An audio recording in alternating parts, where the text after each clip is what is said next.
चलिए आप लोग को फिर से वेरी वेरी गुड मॉर्निंग और नवरात्रा का बहुत बहुत शुभकामना।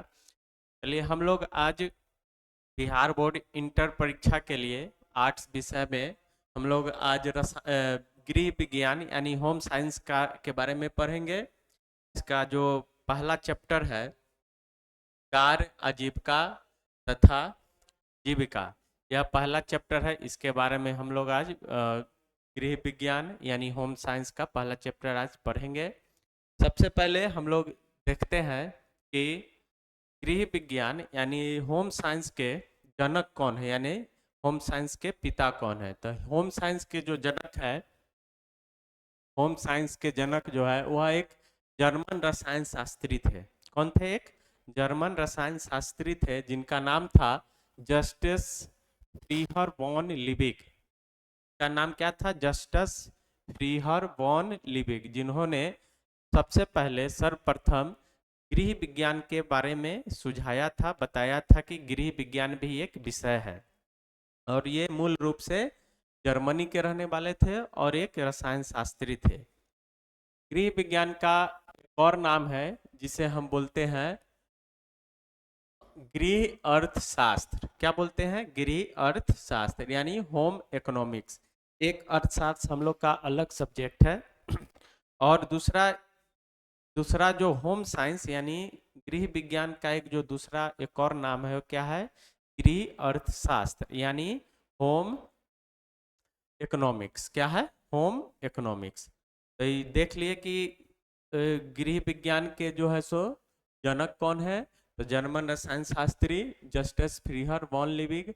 और गृह विज्ञान का एक और दूसरा नाम है जिसे बोलते हैं गृह अर्थशास्त्र। यानी ये इकोनॉमिक्स है, किसका है? गृह का है, यानी घर का इकोनॉमिक्स के बारे में इसमें पढ़ाया जाता है। चलिए अब देखते हैं गृह विज्ञान का परिभाषा, यानी गृह विज्ञान है क्या हम लोग, और इसका पढ़ने का क्या उद्देश्य है, ये इसके क्या क्या क्षेत्र है गृह विज्ञान का। तो इसका परिभाषा देखते हैं कि गृह विज्ञान संसाधनों के प्रबंधन का एक कला और विज्ञान है जो परिवार के सभी पहलुओं का कुशल प्रबंधन करना सिखाता है। यानी गृह विज्ञान जो है कला भी है और विज्ञान है, यानी ये आर्ट और साइंस दोनों का मिश्रण है जो परिवार के यानी घर परिवार और समुदाय जो हमारा है उसके सभी पहलुओं का क्या करता है? कुशल प्रबंधन करना सिखाता है। इसमें पोषण आता है, स्वास्थ्य है, व्यक्तिगत सफाई है, घर का प्रबंधन है, बजट है, घर चलाने के लिए बजट है, बहुत सारे है। उसके बाद वस्त्र परिधान है। सभी क्षेत्रों में ये गृह विज्ञान क्या करता है? हमें सिखाता है, एक कुशल प्रबंधक बनाता है। तो गृह विज्ञान का क्षेत्र देखते हैं, गृह विज्ञान किन किन क्षेत्रों में हमें एक कुशल प्रबंधक बनाता है। तो है पोषण एवं स्वास्थ्य। पोषण एवं स्वास्थ्य, पोषण का मतलब है कि हमें क्या खाना है, कितना खाना है, कैसे खाना है, हमें हमारे खाना में क्या क्या पोषक तत्व होना चाहिए, क्या क्या जरूरी पोषक तत्व हम किस किस भोज्य पदार्थ में पाया जाता है, उसी को हम कितना मात्रा में हमें खाना चाहिए। सारा प्रबंधन जो है हमें होम साइंस सिखाता है। जैसे पोषण में हमें कार्बोहाइड्रेट किससे मिलेगा, प्रोटीन्स किससे मिलेगा, वसा किससे मिलेगा, विटामिन कौन से भोज्य पदार्थ से मिलेगा, वो हमें सिखाता है होम साइंस। दूसरा स्वास्थ्य। स्वास्थ्य में हम लोग देखें तो स्वस्थ रहने के लिए हमें क्या क्या आवश्यक है, व्यक्तिगत साफ सफाई है और पोषक पोषक तत्वों से संबंध से भरपूर जो है हमें भोज्य पदार्थ करना है, फल सब्जियां जो भी है, दाल दूध पनीर जो भी भोजन के रूप में जो करते हैं जिससे हमारा पोषण और स्वास्थ्य अच्छा रहे। और छोटे बच्चे को या किसी भी घर के परिवार को अगर अचानक से छोटा मोटा तबीयत खराब हो जाए, दस्त हो जाए, तो उसको क्या उसका प्राइमरी उसका क्या हम इलाज कर सकते हैं या सपोर्ट कर सकते हैं हेल्थ को, जैसे ORS वगैरह देना, जल की कमी नहीं होना दस्त में बच्चों को, बहुत सारे हैं। अब फीवर हो गया तो उसको हम तत्काल जो है हम क्या असिस्ट कर सकते हैं, ये सब सिखाता है हमें होम साइंस में। दूसरा है परिवार का बजट प्रबंधन, यानी परिवार का बजट प्रबंधन का मतलब है हमारे परिवार का क्या कुल कमाई है, हमें कितना खर्च करना है, कितना बचाना है, किन क्षेत्रों में हमें कितना खर्च करना है, पढ़ाई पे कितना खर्च करना है, भोजन पे, रेंट पे, या जो भी हमारा जो खर्च है, जरूरत का खर्च है, कितना खर्च करें और कितना हमें बचाना है फ्यूचर के लिए, वो बजट प्रबंधन में हमें सिखाया जाता है। और बजट प्रबंधन में माँ से सबसे माँ से बड़ा इस दुनिया में कोई प्रबंधक है ही नहीं। सबसे बड़ा अगर मैनेजर कोई है इस दुनिया में वो है माँ। इसी तरह अपने परिवार को बुरे स्थिति से बचाने के लिए माँ जो है एक मैनेजर की तरह एक फंड जो है प्रबंध मैनेज करके, यानी कुछ पैसे जो है अलग हमेशा रखती है अपने, यानी पिताजी से छुपा करके, कि जब विकट स्थिति आए परिवार का आर्थिक रूप से, तो उस समय वह निकाल करके परिवार का मदद करे। इसलिए कहा जाता है कि दुनिया का सबसे बड़ा मैनेजर जो है वो माँ होती है। चलिए अगला, घर आंगन का आंतरिक सज्जा, यानी होम साइंस में ये सब के अलावा हमें घर का इंटीरियर डिजाइनर, हमें कहाँ क्या रखना है, हमें क्या रखना है, कैसे चीज़ों को व्यवस्थित रखना है, हर चीज कैसे, कौन सा सामान, किचन का सामान कहाँ रखना है, जो भी है घर के अंदर, डाइनिंग टेबल कहाँ रहेगा, जो भी हमारे घर में वस्तु है उसको सजा करके रखना, व्यवस्थित ढंग से रखना, वह घर आंगन का सज्जा कहलाता है। और ये होम साइंस इसमें हम लोग को सिखाती है। दूसरा वस्त्र एवं परिधान, यानी हमें किस मौसम में कौन सा वस्त्र पहनना है और साफ सुथरे वस्त्र पहनना है, ये और वस्त्र पे कितना खर्च करना है, ये सारा जो है हमें इस प्रबंधन करना हमें वस्त्र एवं परिधान के अंतर्गत जो है होम साइंस हमें सिखाता है। उसके उसके बाद है संसाधन का प्रबंधन। संसाधन हमारे घर में जो भी है उसका अच्छे तरह से प्रबंध करे, ताकि हमारा जो परिवार का जीवन है वो आनंदमय खुशी से बीते। का जीवन गुणवत्ता में सुधार, यह परिवार के व्यवहारिक व्यवहारिक जो पहलू है उसमें भी हम ये क्या करता है, हमें सिखाता है कि किस तरह से हमें बड़ों के साथ, छोटों के साथ हमें कैसा व्यवहार करना चाहिए, एक आदर्श जो है परिवार का कैसे व्यवस्थित हो, वो सब हमें किस होम साइंस में हमें सिखाया जाता है। इस तरह से अगर हम देखें तो घर घर और जीवन से जुड़ा हुआ, परिवार से जुड़ा हुआ जो भी मुद्दे हैं वो सभी मुद्दे हमें होम साइंस में सिखाया जाता है। और ये होम साइंस पढ़ करके हम विभिन्न क्षेत्रों में भी अपना करियर बना सकते हैं। जैसे डाइटिशियन, बहुत लोग जो है अमीर लोग होते हैं वो डाइटिशियन रखते हैं, डाइटिशियन बन सकते हैं। इसके अलावा कहीं हॉस्पिटलिटी मैनेजमेंट है, या इंटीरियर डिजाइनर है, इवेंट मैनेजमेंट है, या टीचिंग लाइन है, कहीं भी आप इसमें आराम से अपना करियर बना सकते हैं। तो चलिए देखते हैं आज का जो पहला टॉपिक है, कार्य, आजीविका तथा जीविका।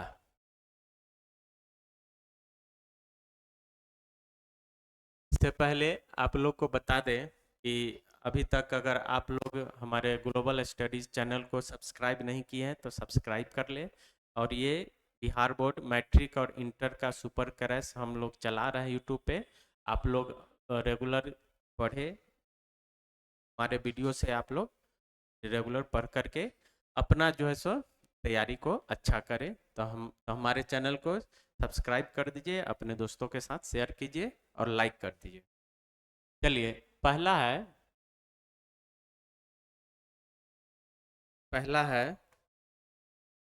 कार्य, आजीविका तथा जीविका।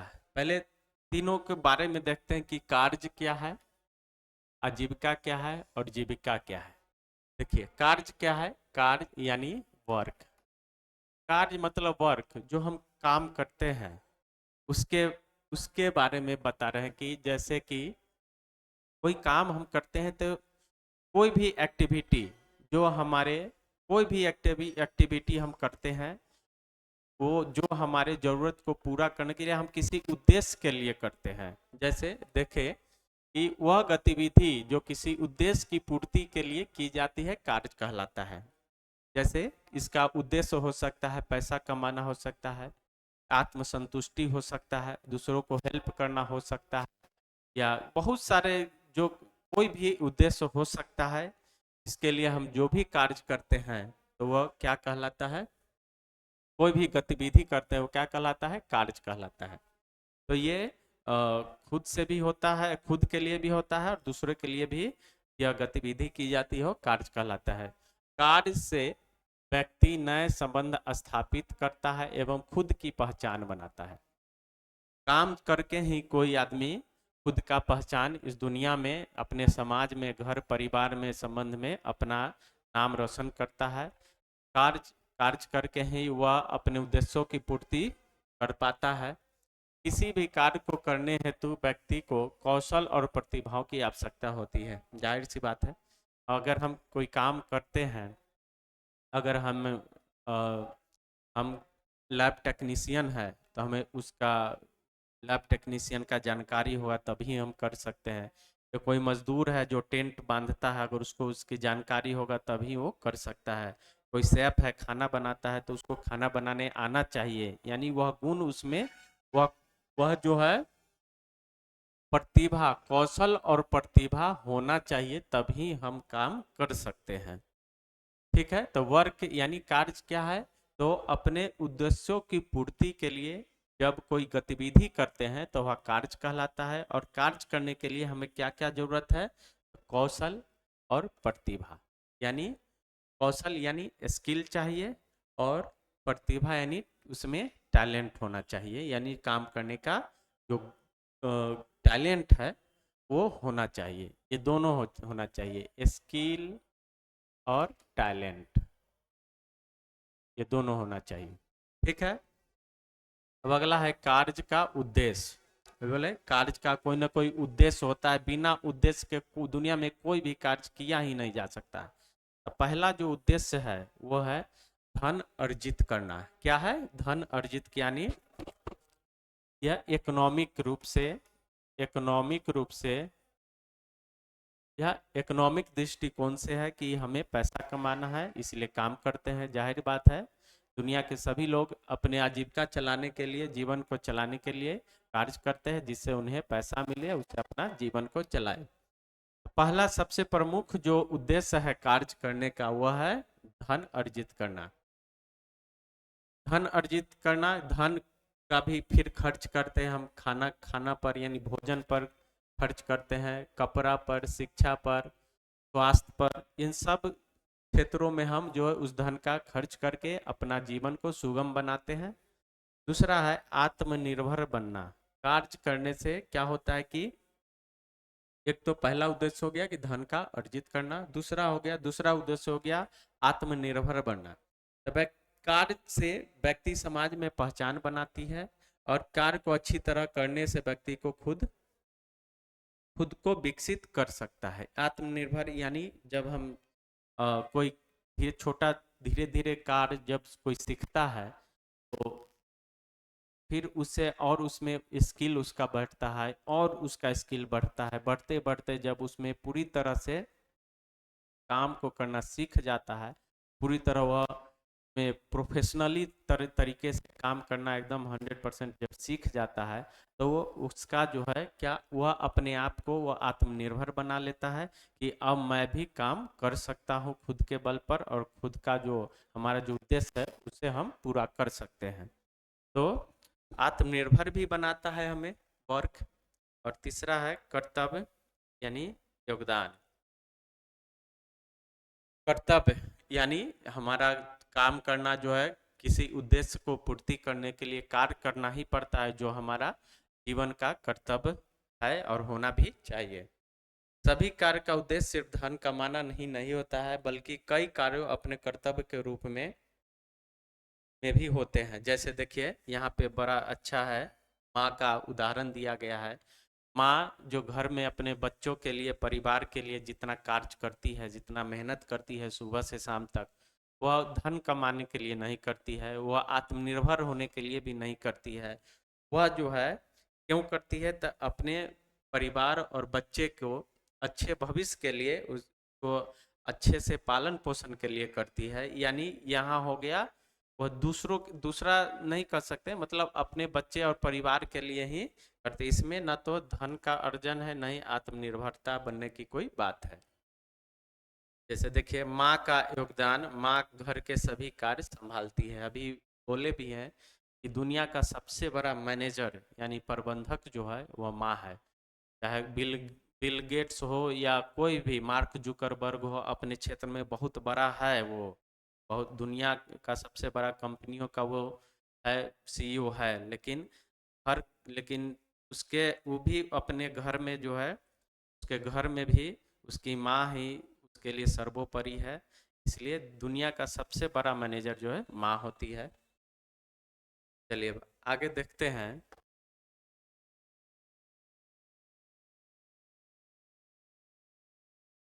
अगला है अर्थपूर्ण कार्य। क्या है अर्थपूर्ण कार्य?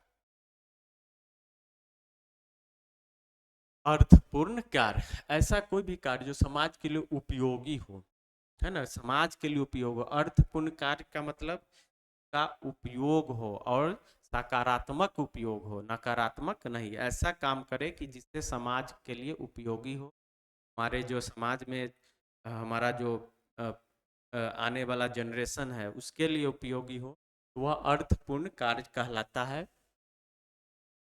इसे करने में आनंद और मानसिक संतुष्टि प्राप्त हो, वह अर्थपूर्ण कार्य कहलाता है। यानी वह समाज के लिए उपयोगी हो और मन को शांति मिलता हो, और क्या है, वह संतुष्टि प्राप्त होता हो, मानसिक आनंद और संतुष्टि प्राप्त होता हो, अर्थपूर्ण कार्य कहलाता है। अब यूं ही कुछ ऐसा काम करे गलत जिससे ना हमें शांति मिले ना हमारे समाज के लिए कुछ उपयोगी हो, तो वह अर्थपूर्ण कार्य नहीं हुआ, वह काम, वह जो है सो गतिविधि जो है, एक्टिविटी, वह व्यर्थ हो गया। तो हमें हमेशा अर्थपूर्ण कार्य करना चाहिए। नौकरी, ऐसे जो भी कार्य जो धन कमाने के उद्देश्य से किए जाते हैं वो नौकरी कहलाता है। यानी नौकरी सरकारी भी होती है, प्राइवेट भी होती है, और खुद का बिजनेस भी होता है। तो सब जो है अपने लिए भी अगर कोई बिजनेस कर रहा है, कार्य कर रहा है, तो वो उससे भी वो क्या करता है, प्रॉफिट यानी धन कमाता है, तो भी एक तरह का नौकरी है। भले ही किसी के अंडर में नहीं, अपना अपना ही व्यवसाय कर रहे हैं, तो भी एक तरह का क्या है, कार्य है, नौकरी है। चलिए उसके बाद है जीविका करियर।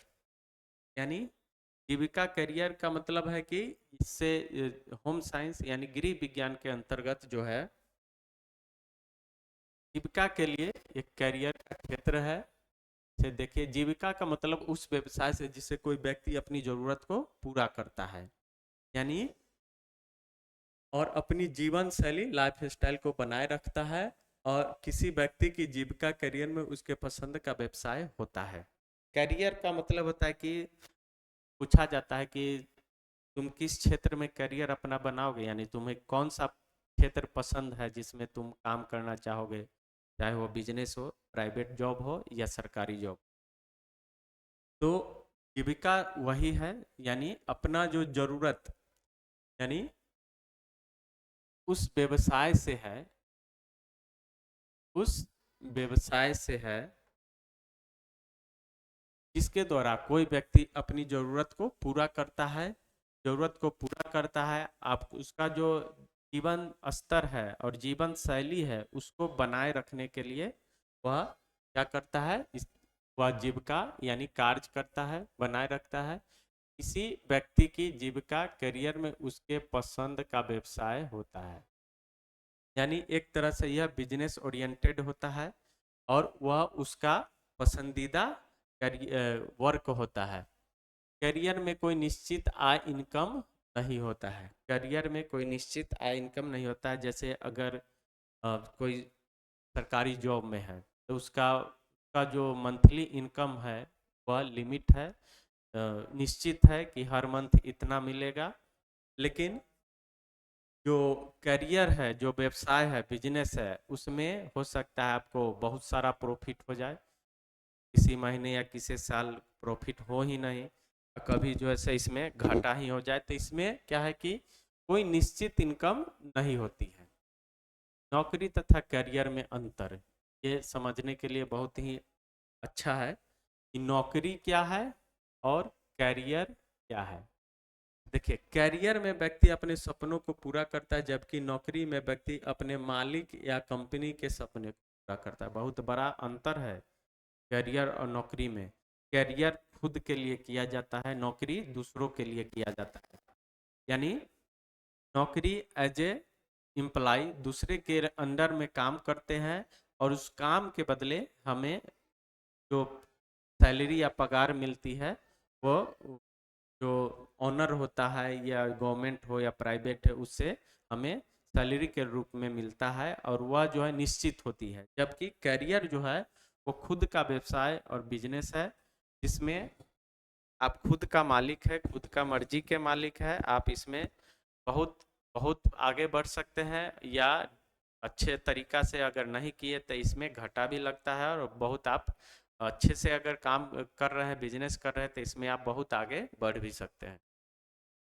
अब दूसरा देखिए तो इसका क्या गुण है कि नौकरी के लिए व्यक्ति को नियमित रूप से ऑफिस जाना पड़ता है, जबकि करियर में ऐसी कोई बात नहीं है। मतलब जब जब आप कहीं सरकारी या प्राइवेट जॉब कीजिएगा तो आपको निश्चित समय पर, यानी आपको 9 या 10 बजे पहुंचना है, 4 5 6 बजे आपको वापस आना है, रोज का यह रूटीन है।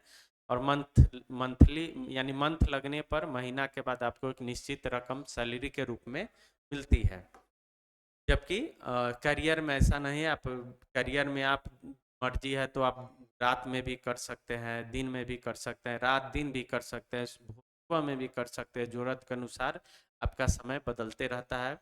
कभी कभी लगातार काम करना पड़ता है, कभी कभी काम नहीं भी कर सकते हैं। मतलब वहाँ जरूरत के अनुसार काम होती है। नौकरी के दौरान किसी भी प्रकार के नुकसान का जिम्मेदार होने पर नौकरी जा भी सकती है, जबकि करियर में ऐसा नहीं होता है। मतलब अगर आप किसी जिम्मेवार पोस्ट पर है और आपसे गलती होती है तो नौकरी आपकी जा भी सकती है। आपका जो एम्प्लॉयर है वो, या जो आपका जो नौकरी जिसके यहाँ करते हैं, वो आपको हटा भी सकता है। जबकि करियर में ऐसा नहीं है, क्योंकि आप वहाँ खुद के मालिक हैं। नौकरी में व्यक्ति को सिर्फ कंपनी का लक्ष्य प्राप्त करना होता है, जबकि करियर में सारा तनाव खुद ही झेलना पड़ता है। स्वाभाविक है, जब आप नौकरी कीजिएगा तो आपको जो काम दिया गया है उसको काम करने के लिए आप उत्तरदायी है।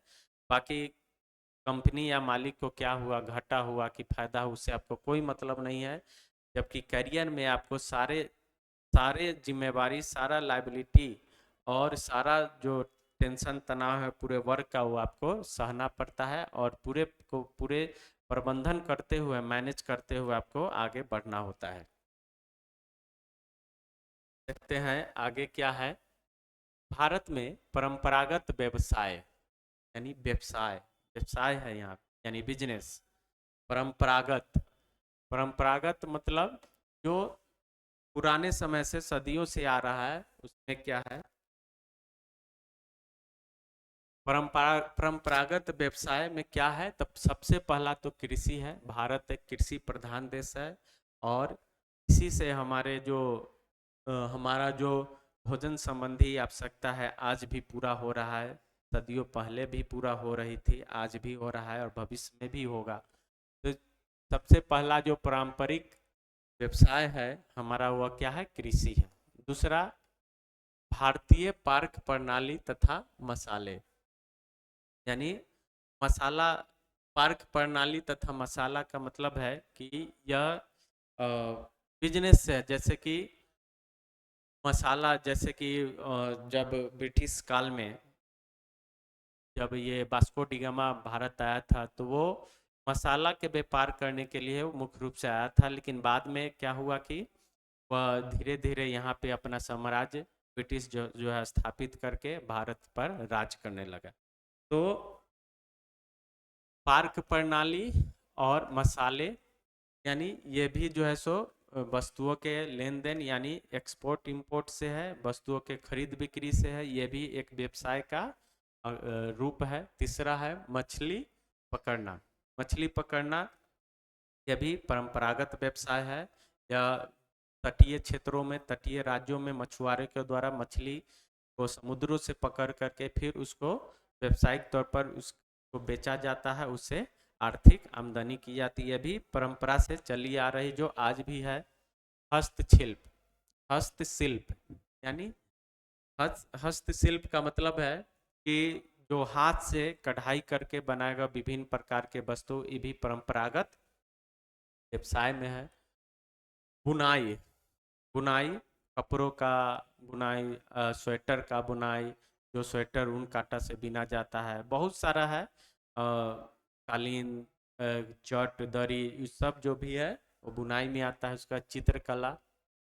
चित्रकला भी परंपरागत जो है सो व्यवसाय है। ये मुगल काल से पहले से भी, यानी बहुत ही पौराणिक समय से ही चित्रकला का क्या है आयोजन होते आ रहा है। बहुत सारे बहुत प्रसिद्ध चित्रकार हुए हमारे देश में और विदेशों में भी, जैसे मंसूर अली खान। और उसके बाद चित्रकला में देखेंगे तो लियोनार्डो दा विंसी जो है सो विदेशी थे, जो बहुत बड़ा एक चित्रकार थे। ये भी सब क्या है, सब व्यवसाय का एक रूप है। अब इसमें व्यवसाय का जो रूप है, इसमें अब देखते हैं कि कृषि, एग्रीकल्चर। आज भी कृषि ही भारत का अधिक क्या है, अधिकता अधिकतम जनसंख्या का मुख्य व्यवसाय है। अभी पता है कि कृषि जो है भारत का मुख्य व्यवसाय है। यानी भारत का अधिकांश जनसंख्या जो है आज भी कृषि पर निर्भर है और अपना जीविका को चलाने के लिए कृषि कार्य से जुड़े हुए हैं। तो कृषि जो है, भारत भारत एक कृषि प्रधान देश भी है, और इसका कारण है कि भारत की जलवायु जो कृषि के लिए अनुकूल है। भारत का जो जलवायु है वह बहुत ही कृषि कार्य के लिए अनुकूल है। यहाँ पे विभिन्न प्रकार के खाद्य फसल, फल, नकदी फसल विभिन्न राज्यों में, क्षेत्रों में जाया जाता है, जिससे हमारे देश की जनसंख्या का भरण पोषण होता है। और केंद्र सरकार जो है इसे दूसरे देशों को आर्थिक आमदनी के लिए बेचती भी है। आगे देखते हैं कि भारत की लगभग 70% जनसंख्या, भारत की लगभग 70% जनसंख्या आज भी गांव में ही रहती है। और जो गांव में रहते हैं वो कृषि कार्य से जुड़े हैं। नकदी फसल जो कहीं और जाकर बेचे जाते हैं, नकदी फसल में बहुत सारे फसल आते हैं, जैसे गन्ना, रबर, चाय, कहवा, तंबाकू, मसाले, ये सब नकदी फसल में आते हैं।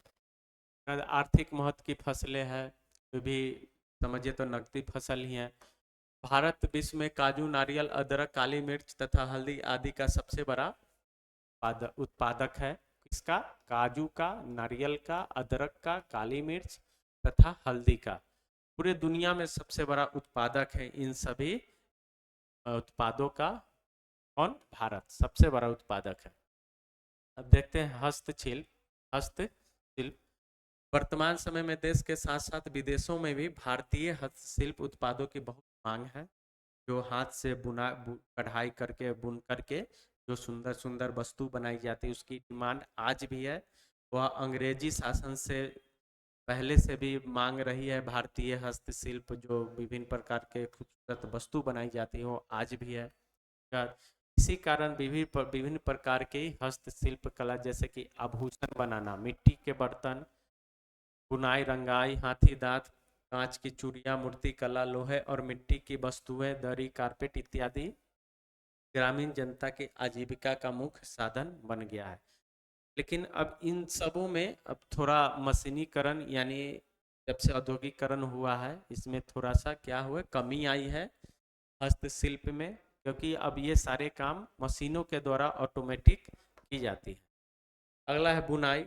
यह भी एक तरह का क्या है, हस्तशिल्प के अंतर्गत ही आती है। इसमें विभिन्न प्रकार के विभिन्न प्रकार के जो है कुटीर उद्योगों के द्वारा क्या किया जाता है, वस्त्रों का बुनाई किया जाता है, जिसमें रेशमी वस्त्र आते हैं, तसर आते हैं, सिल्क आते हैं, ऊनी कपड़े आते हैं। ये सब का बुनाई जो है सो कुटीर वस्त्र उद्योग के द्वारा ये किए जाते हैं।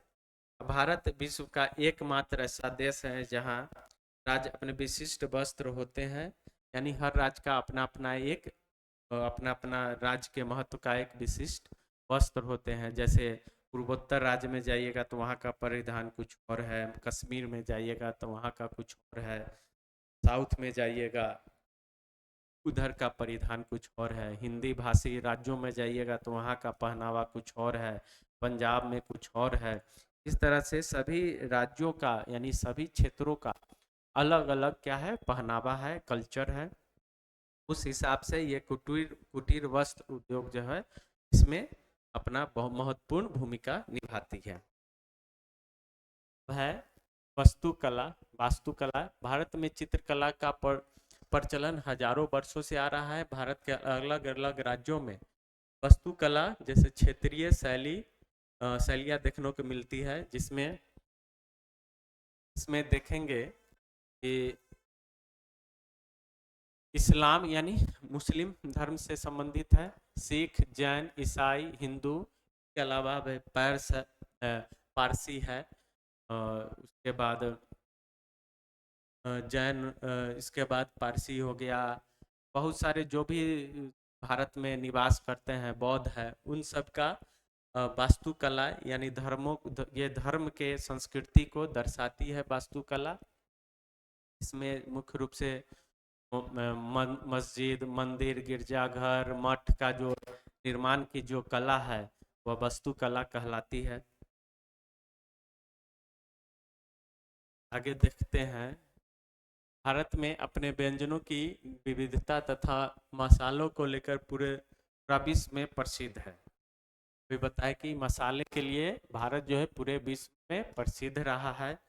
जब वास्को डी गामा भारत आया था, वह मसाला के बिजनेस करके यानी यहाँ से मसाला खरीद करके जब फिर ब्रिटेन ले गया था, तो वहाँ पे वह 60 गुना अधिक मुनाफा कमाया था उस समय। इस समय अंग्रेजी जिस समय भारत में मुगलों का शासन था उस समय, यानी 1498 ईस्वी में, यानी यह सदियों से क्या रहा है, मसालों का बहुत बड़ा उत्पादक और निर्यातक रहा है भारत। कार्य, आयु और जेंडर। कार्य, आयु और जेंडर।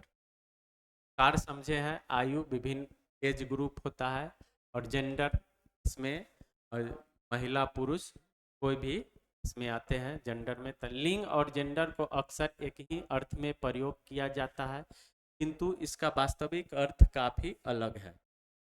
लिंग जैविक पहचान है, बायोलॉजिकल है। लिंग क्या है, बायोलॉजिकल है, जबकि जेंडर सामाजिक पहचान है, सोसाइटी पर आधारित है। नर शब्द पुरुष को दर्शाता है, जबकि मादा शब्द महिलाओं को दर्शाता है। अब इसमें जो है एक ये और ये दोनों जो है अलग अलग है, एक ही नहीं है। लिंग में या तो स्त्रीलिंग होगा या पुल्लिंग होगा, यानी ये जन्म से निर्धारित होती है। किससे? ये जन्म से निर्धारित होती है, बायोलॉजिकल है। और ये जेंडर जो है ये सामाजिक है, ये सामाजिक देन है। जैसे अगर कहे कि अगर कोई लड़की लड़कों जैसा कपड़ा पहने या कोई लड़का लड़की जैसा कपड़ा पहने, तो यहाँ पे जेंडर को डिनोट किया जाता है। जबकि जन्म से बायोलॉजिकली जो है कोई लड़का या लड़की होता है, जबकि वह कपड़ा जो है समाज उसको पहचान में दे दिया, तो ये लड़की का ही कपड़ा है, ये लड़की पहनेगी, ये लड़का का ही कपड़ा है, लड़का ही पहनेगी। या हवाई सेना में सिर्फ लड़का ही जा सकता है, लड़की नहीं जा सकती है। मतलब बहुत सारे जो वर्ग के कार्य के आधार पर भी जो हमारा समाज जो है सामाजिक तौर पर विभेदित करता है जेंडर के तौर पर। लेकिन अब वो वैसी बात नहीं है, लड़कियां ट्रेन भी चला रही है और सेना में भी जा रही है, बड़े बड़े पदाधिकारी है, पोस्ट पे है, हवाई जहाज उड़ा रही है। यहाँ लोग जानते हैं कल्पना चावला, सुनीता विलियम्स, कहाँ वो अंतरिक्ष में भी रही है। तो ये अब जो है जेंडर जो है, जेंडर शब्द और रूढ़िवादी शब्द हो चला है। अब इसका कोई मतलब नहीं रह गया है। अब लड़कियां हर काम कर रही है जो लड़का करते आ रहा था। अब है कार्य के संबंध में जेंडर मुद्दे। स्त्रियों को पुरुष से कमतर देखना, यानी हमारा जो समाज था, खैर अब वह क्या था कि हमेशा हमारा समाज शुरू से पुरुष प्रधान रहा है, जिसमें स्त्रियों को उनके क्षमता को कम आंका जाता था कि स्त्रियां या लड़की जो है ये काम नहीं कर सकती है, वो काम नहीं कर सकती है।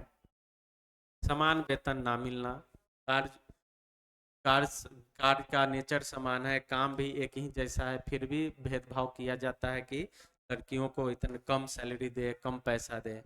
महिलाओं को घर चलाने वाली गृहिणी माना जाना के बाद पहले की अपेक्षा महिलाएं अधिक आत्मनिर्भर और साथ ही साथ परिवार की स्थिति में सुधार के लिए योगदान भी दे रही है, हम स्वाभाविक बात है। और आज लगभग हर कामकाजी महिला से अपेक्षा की जाती है कि वह बाहर के कामों के साथ साथ देखभाल भी करे, यानी घर परिवार का भी। चलिए अब है समाज में बालिकाओं की स्थिति सुधारने के लिए कुछ सरकारी प्रयास।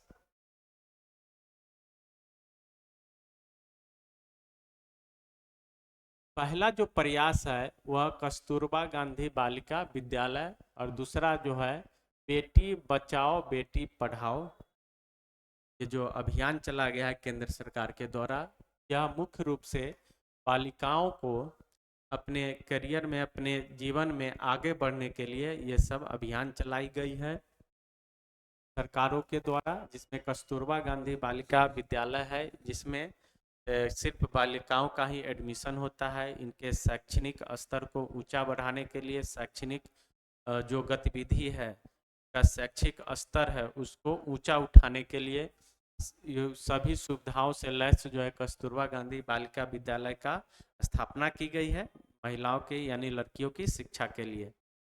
दूसरा है बेटी बचाओ और बेटी पढ़ाओ योजना, यह केंद्र सरकार का योजना है।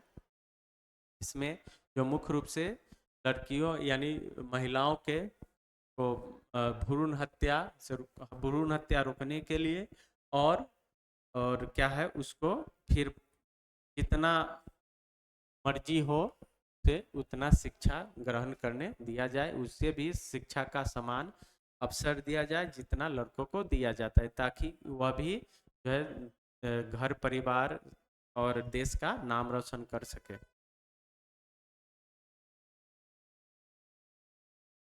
देखते हैं ये दोनों जो अभियान चलाई गई है कस्तूरबा गांधी और बेटी पढ़ाओ बेटी बचाओ जो अभियान है, देखते हैं कि यह सर्व शिक्षा अभियान ग्रामीण क्षेत्रों की बालिकाओं को शिक्षित करने की भारत सरकार की यह योजना है।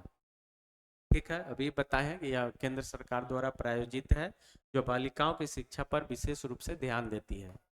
सर यह योजना भारत सरकार के कानून राइट टू एजुकेशन यानी आरटीई 2009 में पारित हुआ था और 2010 में यह लागू हुआ था। आरटीई कानून के तहत इसको रखा गया है। कस्तूरबा गांधी बालिका विद्यालय, इसका शॉर्ट फॉर्म है कस्तूरबा गांधी बालिका विद्यालय, प्रत्येक जिले के पिछड़े हुए प्रखंडों में खोला गया है ना। क्या किया गया, यह उन क्षेत्रों में खोला गया है जहाँ पे पिछड़ा हुआ क्षेत्र है, जहाँ पे बालिकाओं को शिक्षा से दूर रखा गया है, उन क्षेत्रों में इस विद्यालय की स्थापना की गई है ताकि जो है बालिका को शिक्षा उपलब्ध कराया जा सके, यानी लड़कियों को भी शिक्षा का अधिकार से जोड़ा जा सके, उसे भी शिक्षा ग्रहण करने के लिए प्रेरित किया जाए। बेटी बचाओ बेटी पढ़ाओ योजना हमारे देश में हमेशा ही क्या किया गया है, हजारों सालों से महिलाओं को दबा करके रखा गया है। पुरुष प्रधान देश रहा है, यहाँ पे महिलाओं की उतना जो है अधिकार नहीं दिया गया है पढ़ाई के क्षेत्र में। इसलिए इन सब को जो है क्या, इसका जो बहुत सारे वजह है कि अभी भी अब तो एक कानून के द्वारा भ्रूण हत्या पे रोक लग गई है। नहीं तो जब कानून नहीं था तो जो कन्या भ्रूण हत्या था वह चरम पर था हमारे देश में। और उनको जो है शुरू से ही लड़कियों को छोटी उम्र में ही शादी कर दी जाती थी, बाल विवाह कर दी जाती थी, उन्हें पढ़ने का मौका नहीं दिया जाता था। इन अपराधों को रोकने के लिए केंद्रीय सरकार ने एक योजना की शुरुआत की है, जिसके तहत गरीब परिवार के बेटियों को बचाकर उन्हें शिक्षा हासिल करने के लिए प्रोत्साहित किया जाता है। यानी पहले तो बेटी बचेगी तभी तो पढ़ेगी, तो सबसे पहले बेटी को बचाना है, कन्या भ्रूण हत्या रोकना है।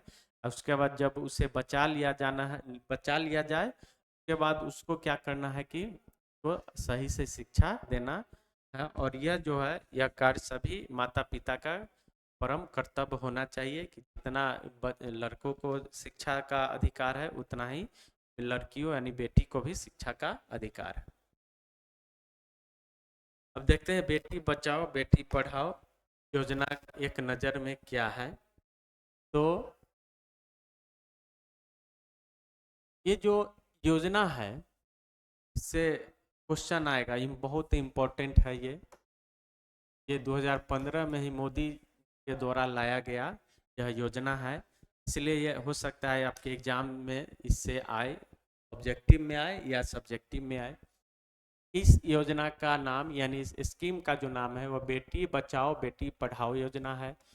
ये जो शुरुआत किया गया यानी जो लॉन्च किया गया था वह 22 जनवरी 2015 को लॉन्च की गई थी। सब VVI पॉइंट है, खूब बढ़िया से आप लोग इसको पढ़िएगा ध्यान से। इसका इस योजना को कब लॉन्च किया गया था? तब 22 जनवरी 2015 को। ये इसकी घोषणा जो है भारत के प्रधानमंत्री श्री नरेंद्र मोदी द्वारा किया गया था। उसके बाद इसके लिए एक सोशल मीडिया पर एक हैशटैग चलाया गया था जिसका नाम था selfie with doctor, selfie with doctor. इसका ब्रांड एम्बेसडर जो है माधुरी दीक्षित को बनाया गया था। पूछ देगा कि बेटी बचाओ बेटी पढ़ाओ योजना या अभियान जो है उसका ब्रांड एम्बेसडर किसे बनाया गया था? तो कौन थी? माधुरी दीक्षित हीरोइन है यानी अभिनेत्री है, उसे बेटी बचाओ बेटी पढ़ाओ का ब्रांड एम्बेसडर बनाया गया था। यह योजना कब लॉन्च हुई थी? तो 22 जनवरी 2015 को। देखते हैं योजना को देख रेख यानी इसका जो सुपरविजन करने का देख रेख का जो काम था वह 3 मंत्रालयों यानी महिला एवं बाल विकास, स्वास्थ्य एवं परिवार कल्याण और मानव विकास संसाधन यानी 3 मंत्रालय को ये जिम्मेवारी दी गई थी भारत सरकार के द्वारा कि ये जो हमारा अभियान है बेटी बचाओ बेटी पढ़ाओ, ये तीनों मिल करके इसको देखे और क्रियान्वयन करे और इसे सफल बनाए। कौन कौन है? महिला एवं बाल विकास, स्वास्थ्य एवं परिवार कल्याण, मानव संसाधन विकास मंत्रालय, 3 वो मंत्रालय को यह जिम्मेवारी दी गई थी। इसका जो बजट है, जो बजट दिया गया था इस अभियान के लिए भारत सरकार द्वारा 100 करोड़ रुपया है। यह इस बजट का उपयोग लोगों में जागरूकता उत्पन्न करना और इस पर जो होने वाले व्यय था एडवर्टाइजमेंट पर यानी प्रचार प्रसार पर खर्च किया गया। विभिन्न योजना चलाई गई लड़कियों के लिए भारत सरकार द्वारा। तो इसके लिए बजट कितना दिया गया? 100 करोड़ रुपया का बजट दिया गया था भारत सरकार के द्वारा। अब इसके लिए जो राजनीतिक जो स्ट्रेटजी था, योजना था, जो राजनीतिक रणनीति था, वह सामाजिक आंदोलन एवं संचार अभियान। ये जो है संचार अभियान यानी एडवर्टाइजमेंट पे बहुत सारे इसके अंतर्गत रणनीति बनाई गई। सामाजिक आंदोलन पर भी क्या किया गया? रणनीति बनाएगी कि कैसे इसे समाज में हम जागरूकता फैलाए, बेटी को कन्या भ्रूण हत्या नहीं करना है, बेटी को बचाना है, तभी हमारा समाज भी आगे चल करके बचा रहेगा। और फिर जब बेटी को बचाने के बाद फिर उसे पढ़ाना भी है, उसे शिक्षा भी देना है, तभी वह अगर लड़की पढ़ करके शिक्षित होगी तो पूरे परिवार को शिक्षित करती है। इसलिए यह जो स्ट्रेटजी जो है रणनीति बनाई गई थी सामाजिक आंदोलन और संचार अभियान पे।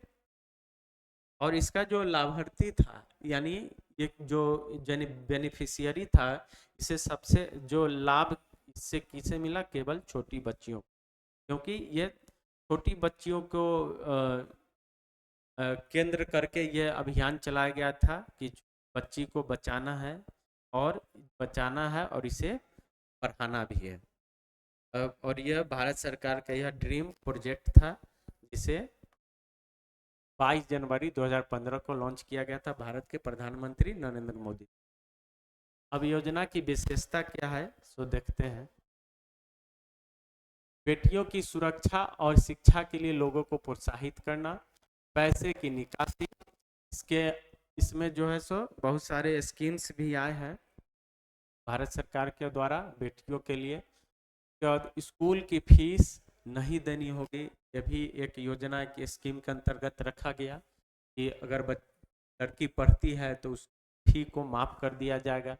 बेहतर ब्याज दर, सुकन्या समृद्धि खाता, ये जो है ये सुकन्या समृद्धि जो खाता है वह पोस्ट ऑफिस या किसी भी बैंक में भी और भी बैंकों में जो ये क्या किया जाता है, खाता खोला जाता है। ये जन्म से लेकर के ये जो बच्चे जो छोटी बच्चियां होती है के एजुकेशन यानी पढ़ाई और शादी विवाह से संबंधित जो खर्च होने वाले होते हैं उसके लिए यह गार्जियन जो है माता पिता और लड़कियों के नाम पर यह खाता खोलती है, जिसपे सरकार जो है बेहतर ब्याज जो है क्या करती है, देती है पोस्ट ऑफिस के द्वारा। ये सब लड़कियों के लिए, उसके उत्थान के लिए, एजुकेशन के लिए यह सब कार्यक्रम चलाया गया है भारत सरकार के द्वारा। अब देखते हैं कार्य के प्रति मनोवृत्ति या दृष्टिकोण। मनोवृत्ति का मतलब है सोच या धारणा। हमारा किसी व्यक्ति या किसी कार्य के प्रति हमारा क्या सोच है, हम क्या धारणा रखते हैं, वह काम अच्छा है, खराब है, हम कर सकते हैं, नहीं कर सकते हैं। ये जो सोच है, धारणा है, मनोवृत्ति है किसी कार्य के प्रति, ये सोच को दर्शाता है। किसी भी व्यक्ति का अपनी नौकरी संतुष्ट असंतुष्ट उनकी मनोवृत्ति या सोच पर निर्भर करती है। कोई बहुत तो कमा करके भी खुश नहीं है, कोई कम कमा करके भी खुश है, तो उसके सोच पर संतुष्टि और संतुष्टि पर उसका क्या करता है, निर्भर करता है। कोई अपने वेतन पद मिलने वाली सुविधाओं की तुलना में अपने ऊंचे पद पर बैठे व्यक्तियों से तुलना करके दुखी हो जाता है। और कोई फिर ये अगला जो ऊंचे पद पर बैठा है वो भी फिर अपना से अगला से कंपैरिजन करता है, तो देखता है कि उसको ज़्यादा है, हमें कम है। यानी हर स्तर पर क्या है, यह सोच जो वृत्ति है सोचने की, वह कंपैरिजन पे आधारित है। इसी से हम जो है संतुष्ट और असंतुष्ट होते हैं।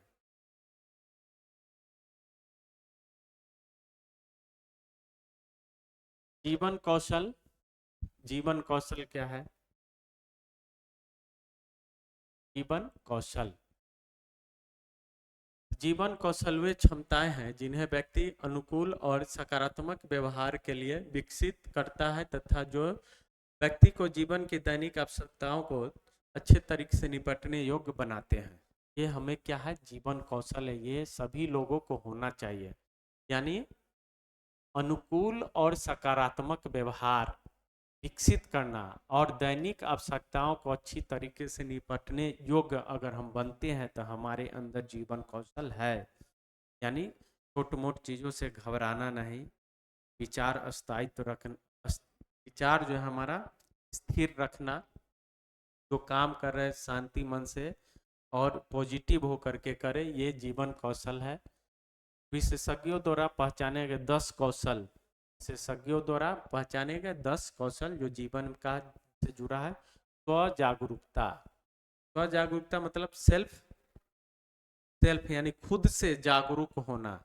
यानी जब तक आप नहीं चाहिएगा, जब तक आप अंदर से जागरूक नहीं होइएगा, यानी आप खुद से सेल्फ मोटिवेट नहीं होगा पढ़ने के लिए या कोई कार्य करने के लिए, तब तक आपको दूसरा कोई कर नहीं सकता है। थोड़ा देर के लिए आप किसी का भाषण या वृत्ति सुन करके आप थोड़ा देर के लिए एक्साइटमेंट हो सकते हैं, फिर वो धीमा पड़ जाएगा। इसके लिए आपको सेल्फ यानी खुद से आपको जागरूक होना पड़ेगा, नहीं मुझे ये करना है, हमें ये काम करना है, आज इतना पढ़ना है, तब जाकर के वो स्व जागरूकता से ही अब क्या होगा, अपने लक्ष्यों की प्राप्ति कर पाएंगे।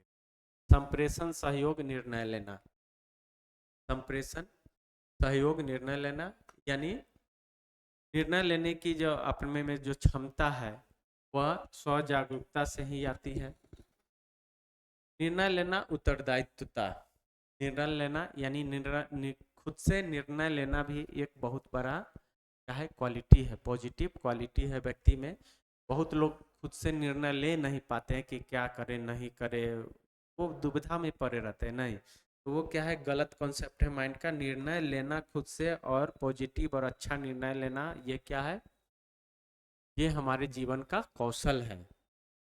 सृजनात्मक चिंतन, सृजनात्मक चिंतन मतलब होता है कि नए नए सोच, नया कार्य करने का जो तरीका है, नया बिल्डअप करना, नया तरीका खोजना, वो सब क्या है, सृजनात्मक चिंतन है। मनोभावों से मुकाबला, मनोभावों का मतलब है कि हम हमेशा एक जैसा माइंड से न, कभी पॉजिटिव माइंड होते हैं तो अच्छा लगता है, कभी नेगेटिव हो जाते हैं, यानी मन मन जो है हमारा नकारात्मक हो जाता है कि से ये नहीं होगा वो नहीं होगा, तो ये निगेटिव है, नकारात्मक है। तो मनोभाव, अपने मन के विचारों से मुकाबला करना यानी मन को स्थिर रखना, ज़्यादा उत्तेजित नहीं होना, हमेशा जो है सो अपने मन से मुकाबला करके उस पर विजय पाना, वो सब भी क्या है, जीवन का कौशल है।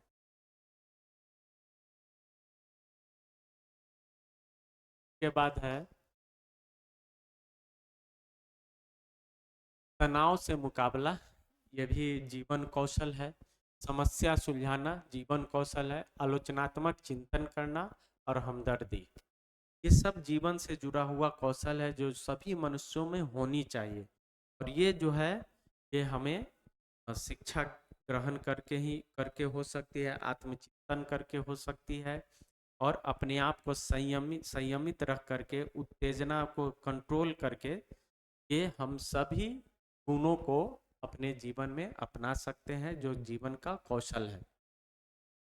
कार्यस्थल पर आवश्यक कौशल यानी जहां हम कार्य करते हैं, नौकरी करते हैं या कोई भी व्यवसाय करते हैं, तो वहाँ पे हमारा क्या, हमारा कौशल क्या होना चाहिए, यानी हमको कैसा व्यवहार रखना चाहिए।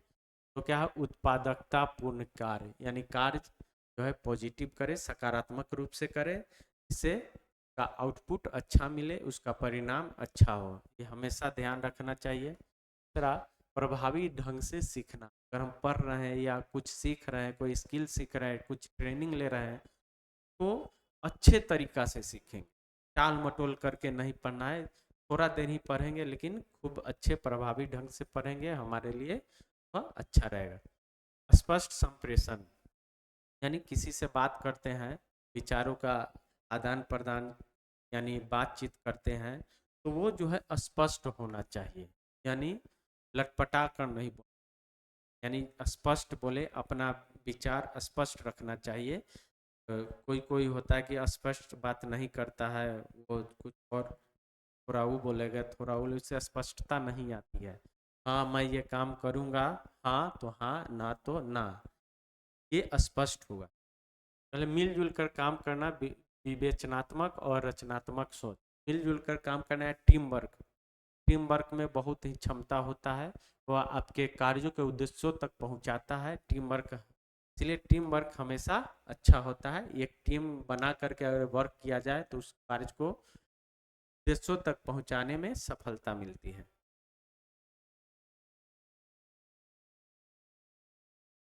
बाद है सुकार्यकी, सुकार्यकी का मतलब होता है, सु मतलब अच्छा, सुकार्य मतलब अच्छा कार्य। इसमें देखते हैं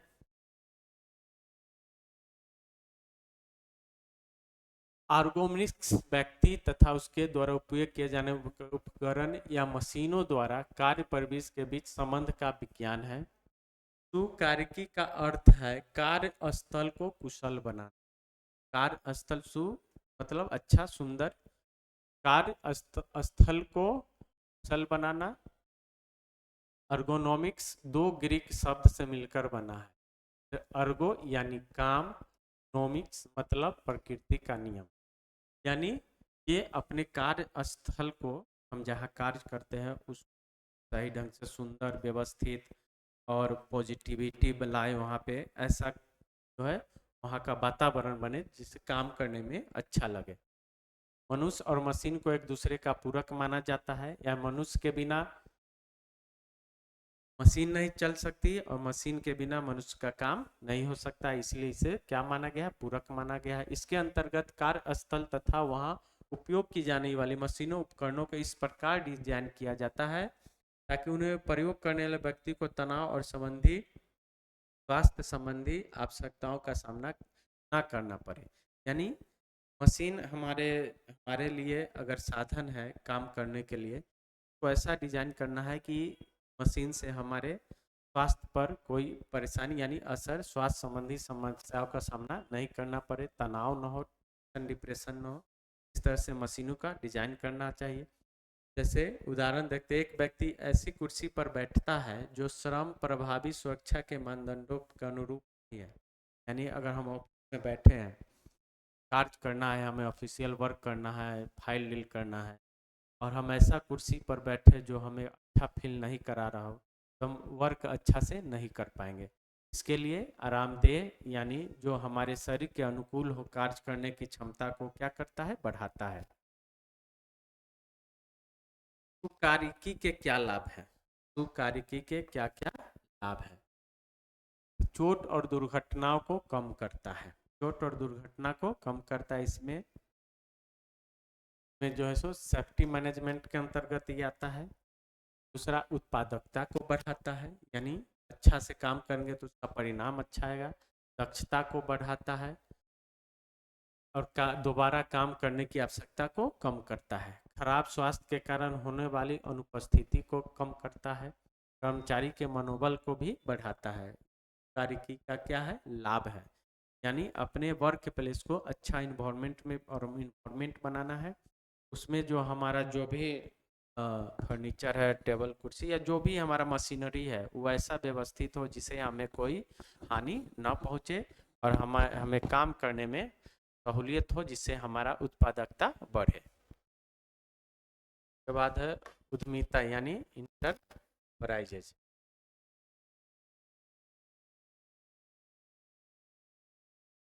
इंटरप्रेन्योरशिप, उद्यमिता। उद्यमिता का अर्थ है अपना नया व्यवसाय शुरू करना, किसी भी डिजाइन को दोबारा से नया परिवर्तन करने के लिए बदलना। जैसे नई तकनीक विधि का उपयोग करके पुरानी वस्तु को नए तरीके से बनाना क्या कहलाता है, उद्यमिता कहलाता है। यानी उद्यमिता जो है, इंटरप्रेन्योरशिप, या डिजाइन तकनीक के द्वारा जो वस्तु पहले से बनी हुई है उसमें तकनीक के द्वारा न्यू न्यू जो डिज़ाइन आइडियाज होता है उसको प्रविष्ट करके, उसको मॉडिफाई करके नया क्या बनाती है, पुराने को नए तरीके से उसको मॉडिफाइड करके बनाती है।